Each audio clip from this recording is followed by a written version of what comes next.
My name's Ed Piscor. I'm Jim Rugg. And today we're finally going to do it. We've been threatening it for quite a while. We're going to do a duotone art demo. But first, what do you have, Jimmy? I have patreon.com/Jim Rugg, and I'm showing these off. Street Angel's Dog, the free comic book day image book from a couple years ago, as well as my very first image story version. Two different versions. I enjoyed our Conan comparison videos, so I decided I was going to put these up on my Patreon and kind of go through a comparison of this because it's the first story I did for image, and then I redid it. It's my last story that I did for image in this run of Street Angel Deadliest Girl Alive. And I enjoy those comparisons, so I'm going to go through and kind of point out the differences. Some are very similar, just a little difference in style and tools. Some of it's completely redone. So kind of a page-by-page, pretty much what we do in those comparison videos whenever we come across one. And you can find that at patreon.com/Jim Rugg. Red Room issue 1 is going to be hitting the streets in May, and it's a monthly comic. Every issue is going to be self-contained too, so just grab an issue, you'll get a complete story.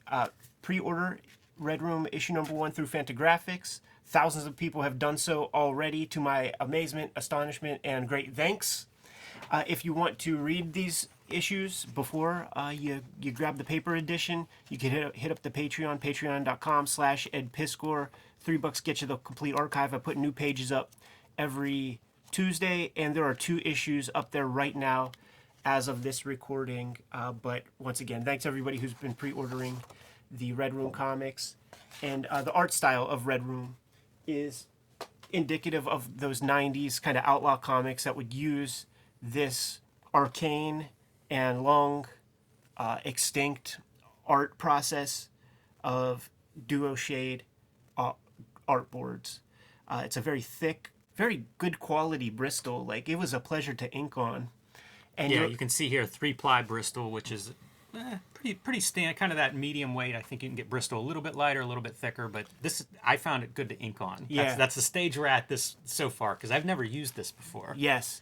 So we found a small trove. Got to give shouts to Eric Reynolds, who sent one of these packs to the Kayfabe offices, along with his chemical developers. And you apply these chemicals to the paper, and it'll bring out these various shades depending on what number board you have. So like the light developer will give you one set of those lines. The dark developer will develop both sets of these pre-printed blue lines. They'll materialize on the page and add great value to like magic. They're just gonna appear. Jimmy, you never used this stuff before. Man. These are full pages that I developed for use digitally forever. And you could see how kind of uneven and corrosive, and this ain't a bad one.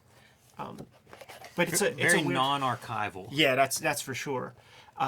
You can make perfect parallel lines digitally, but that doesn't fit. That's not outlaw comics. You need brush strokes and you need the unevenness. So it was super cool to get a hold of a complete sheets of this and just develop it all, scan it in so that I could do hundreds, thousands of pages, infinite pages of comics. We got the Raphael brush. It's such a good brush. I was trying to figure out what to bring over, and I completely forgot, so it's up to you. But I was not planning on bringing Raphael brush. I would have done some shitty nylon brush. I'm going to go get a shitty nylon brush. I assume these chemicals can't be good for it. You know what? This is because you see the tape right here. This is an older Raphael brush that isn't one of my main go-tos. So we'll use that one, and I think it'll be just fine. So Jimmy, we're going to tap out, and you're going to jump in the wings, man, and steer the ship. Give me the hot tag. This is exciting stuff. So I guess I'll start with the lighter tone. You can see there's dark tone, light tone. I assume you go lighter because, I don't know, caution.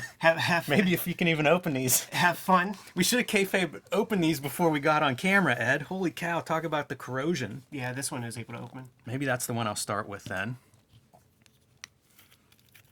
And we have heard stories about these things.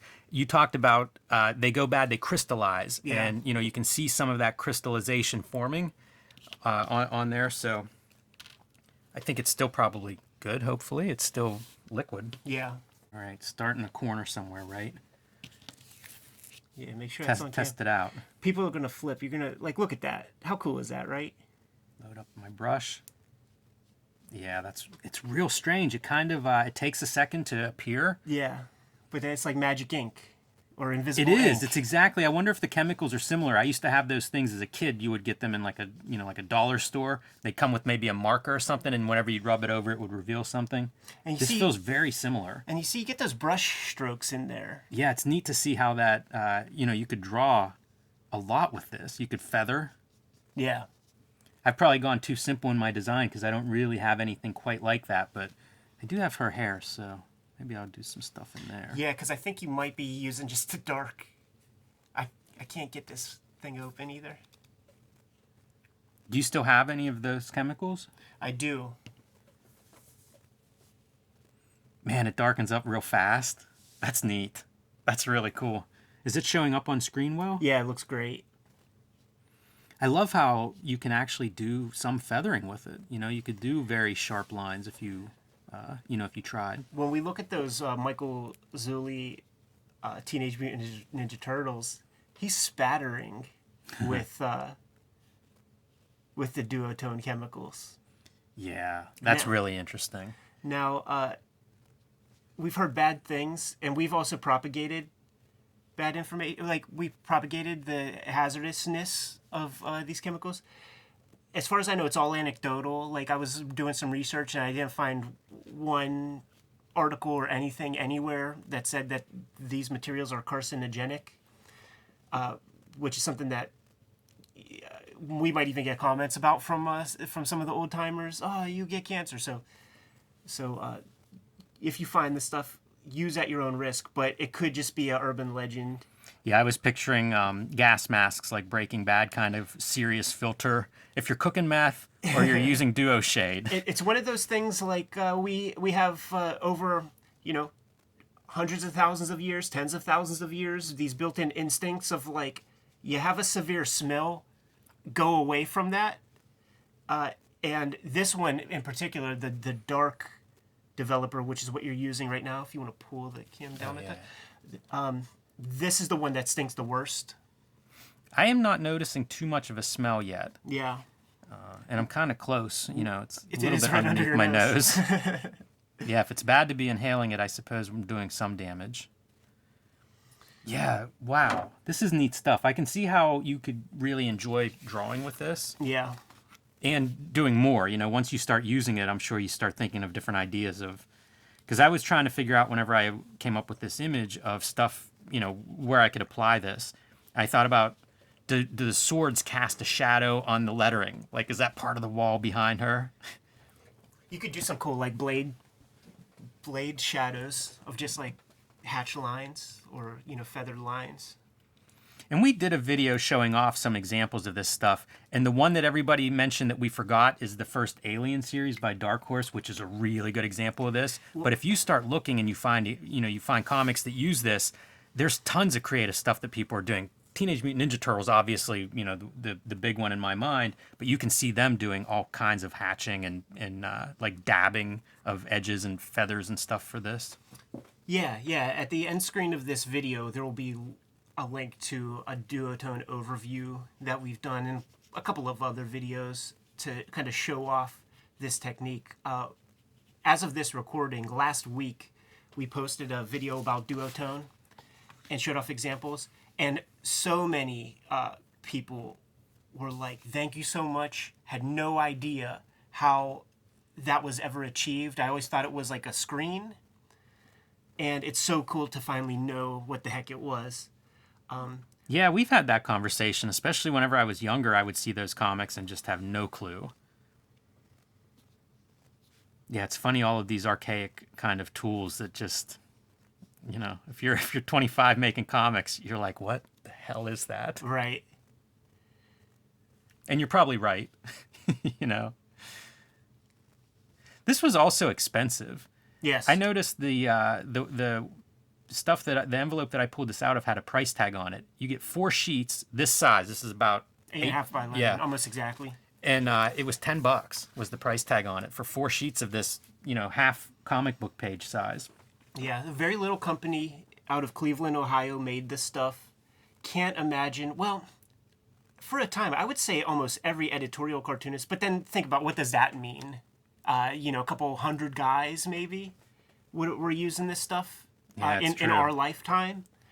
Hard to sustain, and they did away with it. You know, you could order the stuff up to the mid 2000s, and that was still a period where, you know, the subprime mortgage, you know, the bubble that happened in 2000. We had no money, couldn't buy these pages and without having sticker shock or being. I wonder if this nervous. was used in other industries like drafting or something. Yeah, I don't think so.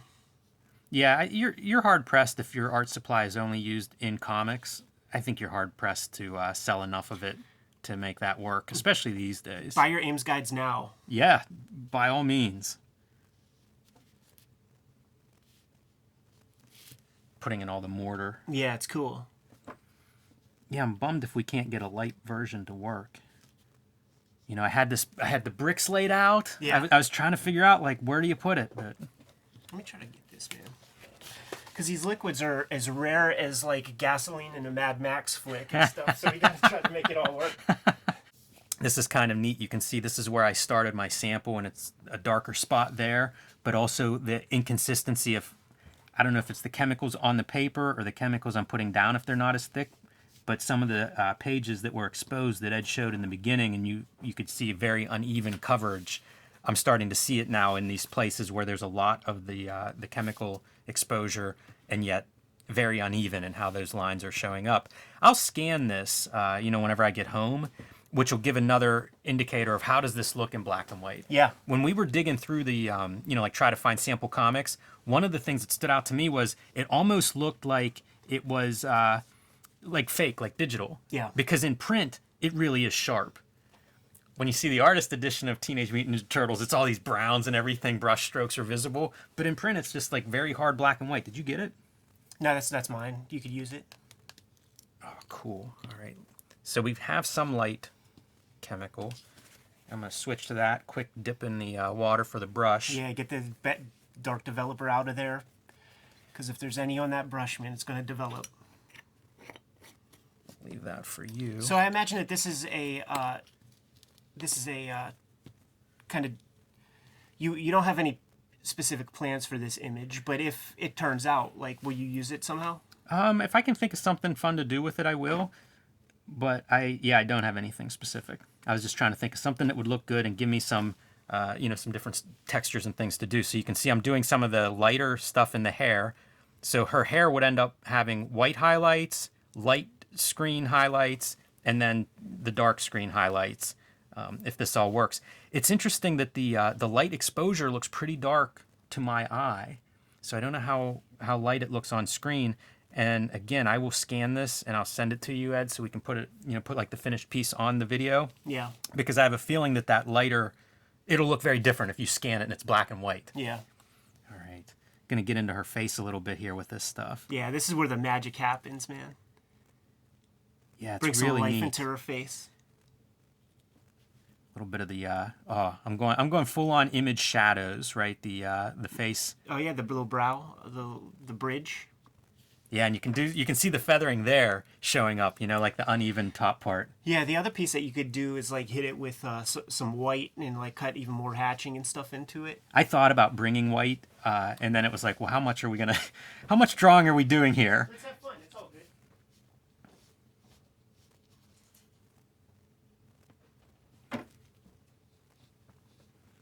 I love trying different materials. For people at home who are into drawing, you probably feel the same way. It's just very fun to experiment with this kind of stuff. I love it, man. I come back from getting those tools and she's got a great face. It's fun to play with. Yeah, it's really neat. It's so strange. It does feel like a kid's toy. Right. Minus the cancer-causing part. Allegedly. Yeah, right. Don't want to slander them. But I'm trying to get them to make it That's again. what I was going to say. Like, we want to encourage them to come back in business. Yeah. Even a Kickstarter, like, corporations are doing Kickstarters and stuff, man. Let's kickstart some fucking Duotone and let me and Jimmy be the sponsors of that stuff. give us give us a big clip of this paper and chemicals, and we'll be off and running. Yeah, we'll sell them for you. It'd guys. be amazing to do a whole issue, like to have a stack of this paper and do like a whole issue. This would be really incredible. I mean, I'm addicted to it. You know, I'm It's really fun to see. I'm 5 issues deep with my templates and stuff, and it's indistinguishable. Like it's duotone. It's just I had to do it digitally, but I would love to have the original boards like this. Yeah, I love working on paper. I do, I do like everybody else. There's a lot of digital in the process, but it's so much fun to actually get away from the screen and just work on the board. I'll try to do a little highlight on the bricks. This stuff is awesome. Yeah. And I guess pretty difficult to come by. Have you bought any off of eBay or anywhere like that? No. I haven't even searched for it on eBay. I have no idea if that's a... It doesn't come up. The graphics company does industrial plastics now, and one of the things that I bought from them very recently was a Frisket film, because when you make a splatterpunk comic, you gotta have splatter. Gotta have splatter. And you don't want splatter going everywhere. I like the highlight at the top of those bricks, man. That's real smart. Yeah, this stuff's pretty easy and quick to use, too. Yeah. It's very forgiving once you get that line on. I wasn't sure about my ink either, if it was going to be how it would respond, like if the stuff would lift it up or do anything to it. When you erase on this, there's whatever the medium is that prints these dots, or I mean these lines. It's kind of like waxy or plasticky feeling, right? And when you run an eraser on top of it, it lifts the ink right off. The other thing is you can't fuck up when you ink this stuff. You can't put whiteout down and then develop lines like the whiteout is covering it. So you have to be able to live with the inks that you put down. So that's just like another kind of nerve-wracking extra piece to this puzzle. Yeah, I mean, there's a fair amount of media that's like that. Whenever I do those ballpoint pen drawings, it's the same deal. Like, you don't get to fix them. Right. If something goes wrong, that's the drawing. Watercolor's a little bit that way, although there's some stuff you can do to lift watercolor a little bit. But, I mean, that's another one where, like, you can't add to it to fix a problem. That whole medium is about accidents, though. It's, like, so different than inking. It's like, you just, like, move pigment around and then watch things happen. Yeah, that's very true.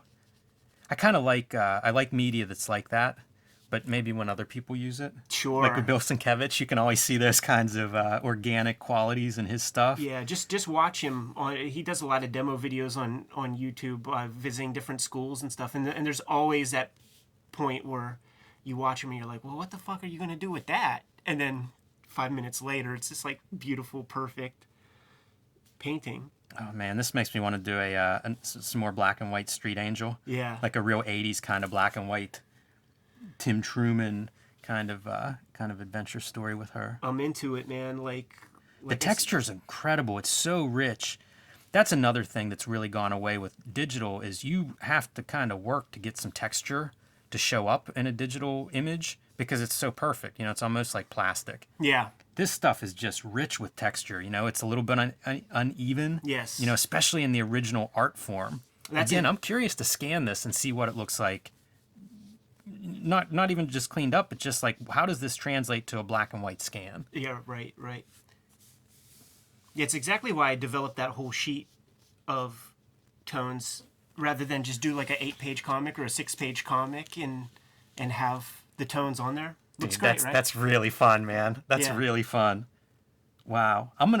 Oh, you know what? Look, I smudged something on there, but I was going to do a little highlight, like some lines in the blades, some man. reflection stuff on there.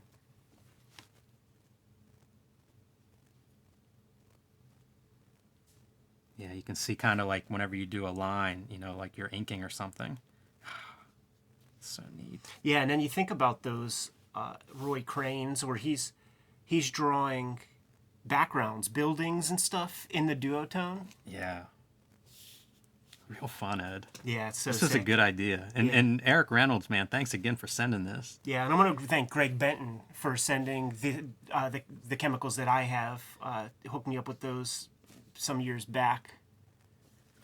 I was also wondering, and maybe I'll try it on her shirt, if you were going to do light and dark. You can do it. Can you cover the light and then go in and say, oh, I'll make this full dark? Yeah. Try a piece of that on there, and then getting close to done on this piece, I think.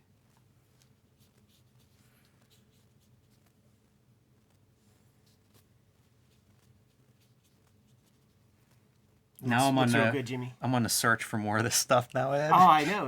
I've always been. Homeboy Adam Riches, who's a Kayfaber out there, probably watching this video because I know he's down with Duotone. He does design work for WWE. Okay, cool. Action figure designs, all kinds of stuff. He just bought. He hit me up and was asking me about Duotone because he saw a chunk of them on eBay, 8 sheets, and some half a canister of chemical, 300 something bucks. And he did end up buying it. I think he said he talked to IDW and was like, if I buy this, will you let me do an 8-pager or something? They were like, yeah. Yeah, of course. Why not? Put the lid on that chemical, man. Tighten that shit. You know what? One more bit. I'm going to do a little bit in her eyeballs. You know how you see like the shaded eyes? Yeah. We'll see just a little bit of shadow from the top of the eye. This stuff's great. Yeah. I could monkey around with this like all day. Yeah. Are you going to hit it with some of the dark? Yeah, I am going to try that just to see how it reacts. I mean, this is obviously experimenting. I have no real plans for this thing, so it really is like, what can I see? Yeah. And it's funny to have like the mess up on the blade where in real life, you know, if this were going to see print, I'd probably fix that digitally. Well, I mean, you can fix that and just All right, hit it with try the that. white out if you like. Just a cup of water that I dip the brush in here to Yeah. hopefully get that off of there. Yeah, it matters less with when it goes from light to dark because that makes it doesn't sense. matter. All right, so load it up with the dark, and let's see how it goes. See, this is that thing. I can see that the other lines are exposing, but they're not as dark on the board. You know, like the dark parts are not, it doesn't feel as accented. You know, like whenever you see it in print and it's hard black and white, like a second set of black and white lines, I think it shows off much more clearly. And like I said, I'm curious to see how this one's going to translate to that kind of hard black and white. What's the number of your board? It says in a 224. Let me take a look and see how it should show up. Because sometimes, let me get on the mic. Because sometimes the two tones aren't that different from one another, and those are actually the ones that almost nobody uses. So, Yeah. So we'll see. I think this is different, though. You can see some of that second line, especially in the bricks behind her. But it's the brown and the orange that is coming through a lot for me visually, so that's part of why I can't see it quite as strong. But we will see. And I could be noodling with this stuff forever, so Yeah. I may wrap up at this point. Very fun to do. Give her a little extra shadow under the nose, right? That would be a place where you'd see a little more shadow. And maybe a little bit just under the eyebrows. Wow. Ed, I love Great this. piece, man. I Yeah, could it's do, so I fun, could do right? this for a long time. Yeah. I think that's where I'm going to call it for now. But man, good idea, good stuff. Very fun. Pretty cool. Makes me think of like The Crow and how much stuff you would add. Because I look at this and I think, ooh, you know, you could put a screen on this spot. Or as you know, we talk about putting white on it. That'd be a real easy thing to go back in and play with some whites and stuff. But there you go. That's my first. Oh, one more piece. Yeah. Give her sword piece a little shadow there on the hilt. I think that'll look pretty good. All right, now I really am done. Very fun. Good stuff. Yeah. Turned out great too. Really fun watching. So that glad I materialize. got a chance to play with that. What do you say, Jim? We need to get the graphics company to bring this stuff back. Yeah, with good paper, new paper, ready to take these chemicals. Maybe even a less toxic version of the chemicals. Yeah, cool. Kayfabers, like, follow, subscribe to the YouTube channel. Hit the bell. We'll notify you when new vids are available. You can find more of my work at patreon.com/JimRugg, where I post original art, process stuff behind the scenes, and currently compare and contrast between my alpha and omega of my Image Street Angel Comics run. So patreon.com/JimRugg. Red Room issue 1 is in store. Is going to be in stores in May. You could pre-order it right at this moment. Your stores can start ordering it at the end of February. Thousands of them have been reserved at this moment. Thousands more would be nice. 10,000 pre-orders, that sounds like a nice number. You could read all the comics at patreon.com/edpiscor. 2 issues are up there right now. It's going to show up there before it hits the stands, and all those links are in my link tree below. You can subscribe to the Cartoonist Kayfabe e-newsletter at the links below this video to keep up with everything we have going on. You can find Cartoonist Kayfabe merchandise and t-shirts at the links below this video as well. We learned a valuable lesson that like 20-plus-year-old duotone paper might be neutered. It's a crapshoot. Give them marching orders, Jimmy. We'll be out. Make more comics.